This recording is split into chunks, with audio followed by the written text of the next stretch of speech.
Zoti Islami, cilët janë ato vende, po themi nga e merr fuqinë Edi Rama dhe kush e mban ende në pushtet me gjithë këto skandale, apo është opozita dobët dhe shqiptarët që nuk ngrihen në protesta? Jo, e para është Amerika.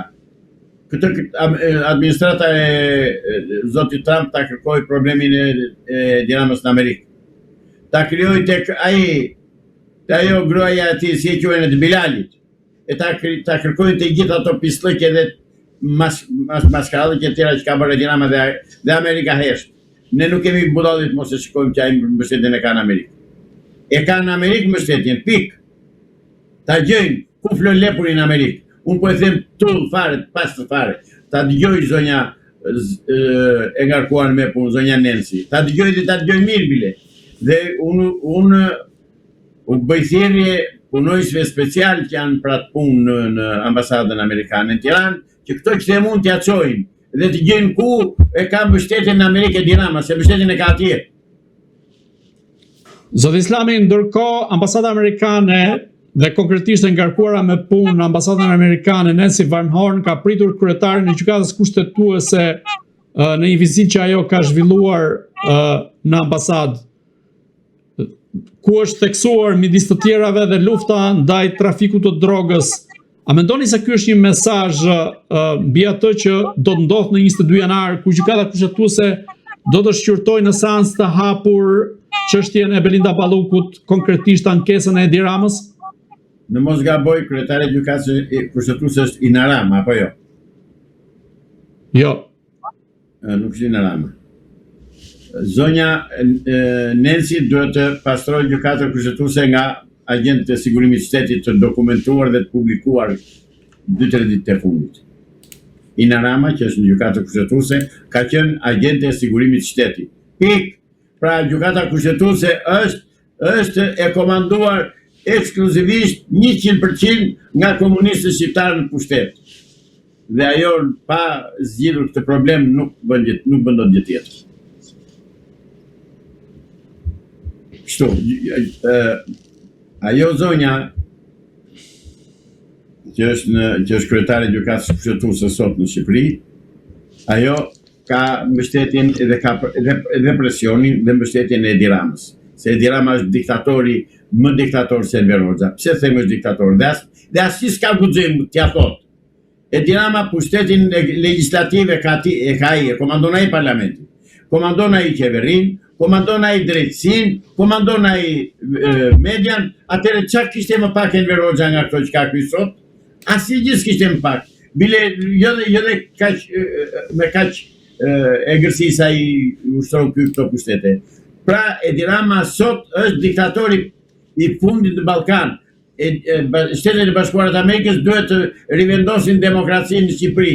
Jemi në vitin 90 zotëri, 1990 duhet të rrëzojmë diktaturën. Pik. Për këtë duam ndihmën e ambasadës amerikane dhe të Shtetit Bashkuara. Për të qenë të saktë, kryetari i re e gjykatës kushtetuese është Fiona Papiorgji, së cilës e ngarkuara me punë ambasadën amerikane Nancy Van Horn i ka kërkuar midis të tjerash që ky institucion dhe institucionet e tjera drejtësisë të vendosin para ligjit të gjithë shkelësit dhe abuzuesit e ligjit. Në këtë rast, a mendoni se do të ketë një mbështetje në blok të Shtetit Bashkuar të Amerikës për vijimin e mëtejshëm të punës së SPAK-ut, por edhe institucionet tjera të drejtësisë? Nuk e di, këtë mbështetje e shikoj vetëm në fjalë, në vepra nuk shoh gjë. Dhe mbështetja për mua do ishte që SPAK-u të kishte filluar urgjentisht arrestimet. Po unë shpreh mendimin e qytetarëve të lirë, unë pra të jam të shpreh mendimin e këtyre që më takojnë në rrugë, dhe që më thonë, zoti avokati tua gjërat shumë mirë, po pse s'po bëhen? Dhe unë këtë po pyes, çe pengon Amerikën që të fillojë arrestimet? Çfarë presim? Nuk na kanë thënë deri tani, as ambasada amerikane, as zonja Van Horn, nuk na kanë thënë çfarë pengon të zbatojnë ligjin dhe të ekzekutojnë arrestimet. Çfarë pengon? I pengon pushteti absolut, po a them unë, pushteti absolut që ka Edi Rama më absolut se Enver Hoxha. Dhe që Edi Rama mbështetjen e ka në Washington, e ka në ish administratën amerikane para Donald Trump, e ka atje mbështetjen, nuk kemi qorra. Zguxojnë ta thonë, dhe mos ta thonë se s'kan që bëjnë, e dim dhe këto. Ose në qoftë se kanë që bëjnë dhe si bëjnë, nuk duan ta bëjnë. Pra ne duam që të rivendoset demokracia në Shqipëri. Zoti Islami, si është e mundur nisur nga optika juaj që tashmë tuneli i Llogaras ka filluar që të nxjerrë ujë? A është gjë normale kjo që ndodh me tunelet në këto raste? Apo kemi të bëjmë me ato që inxhinieri grek kishte thënë që nuk i është hedhur edhe as çelik vetë tunelit? Inxhinieri grek si grek që është, pse nuk e tha të vërtet që kish parë, para se të vej tunelin punë, pse nuk e tha? Po e la mbasi u vunë punë, mbasi që të dilnin dhe pislëqet, por dhe që të sabotohej, se Greqia nuk ka dashur që të bëhet ai tunel. Dhe Greqia nuk doj që të zhvillohet Shqipëria. Dhe Greqia po na vë shkopin rrota ditë për ditë, minutë për minutë, orë për orë, sekond për sekond. Dhe nuk i thot kurkush stop. Ndaj e kërkojnë ndihmën e Shteteve të Bashkuara të Amerikës unë. Sepse po na shkelin dhe po na shpopullojnë, po na vjedhin pronat. Zoti Islami, si keni parë denoncimet e fundit të Arben Ahmetajt, i cili i nxori me dosje njëra pas tjetrës të gjitha shkeljet dhe abuzimet e Edi Ramës? Shiko, Arben Ahmetaj, për ju që e keni ndjekur dhe që e dëgjoni, mendoni që ai diçka ka thënë, për mua s'ka thënë asnjë. Po çfarë duhet thot tjetër ai? Ja çfarë duhet thot? Duhet thot të tëra filmat dhe dokumentat që ka bërë, tenderat që ka dhënë Edi Rama personalisht me atë plaçkitse. Mira ka vënë emrin e saj plaçkitse, asaj lubi. Po i ka thënë pra, i ka thënë njëra pas tjetrës në intervistat. Bukuri. Atëre i ka dhënë në intervista jo vetë ti thot atje ku duhet, në drejtësi, jo në intervista. Po spaku në një farë mënyre edhe nga indicjet e Arben Ahmetajt i ka zhvilluar disa aksione. Po pse si vazhdon në aksione deri në fund? Çka ka spaku? Ç'e pengon? Pra nuk e lë. Ore paradokset e Shqipërisë nuk kanë anë udhë. Ore zëvendës kryeministri është e pandehur zotëri. Ishtë ndaluar kalimi i shtetit dhe ajo brethe lirë dhe delde në kratë të ngarkuarës amerikane në ambasadën amerikane në Tiranë. Ku dhe edhin këto amerikanë? Qora jemi neve? Jo më mështesin ata, pik. Ndryshe zonja Nensi sot, ose dje kur ka dalë me atë zonjë në krah, thos të lutem, unë nuk ri në krah, nuk mbaj në krah njerëz që janë të akuzuar nga drejtësia. Jo e mbajnë ata pa dhe thonë të rritëm. Dhe të vi keq që them unë kështu.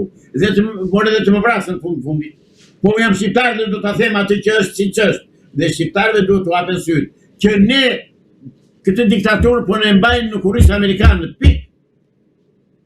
Zoti Islami, ju si mendoni çfarë fshe përveç atyre që ka deklaruar deri më sot ish zëvendës kryeministri Arben Ahmetaj? Majla icebergut shofun atje.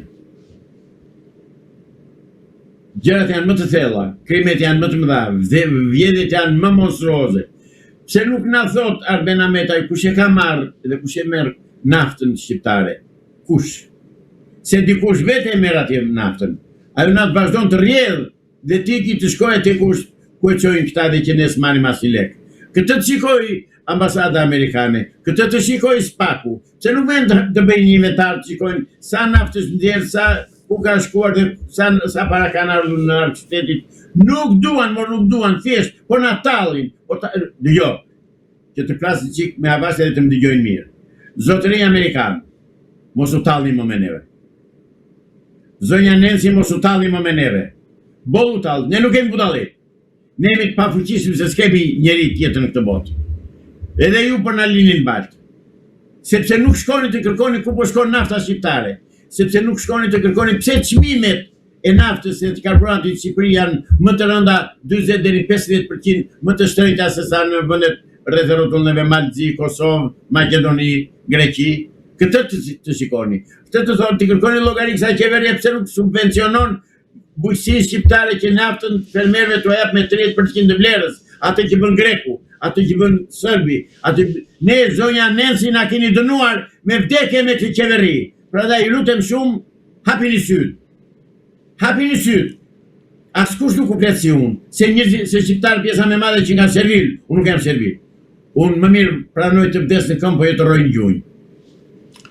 Sot Islamia, mendoni se Arben Ahmetaj duhet vinë SPAK që të denoncojë të gjitha aferat korruptive të qeverisë së kryeministit Edi Rama? Jo, për mua Arben Ahmetaj duhet të shkojnë në FBI-n amerikane dhe të jap atje të gjitha informacionet që ka. Jo në SPAK. Por edhe këtu këta e din vekla si i bëjnë pastaj. Si që bën atë lalu sherin. Pe që bën eri të, e bëllë gojnë eri, s'flet më.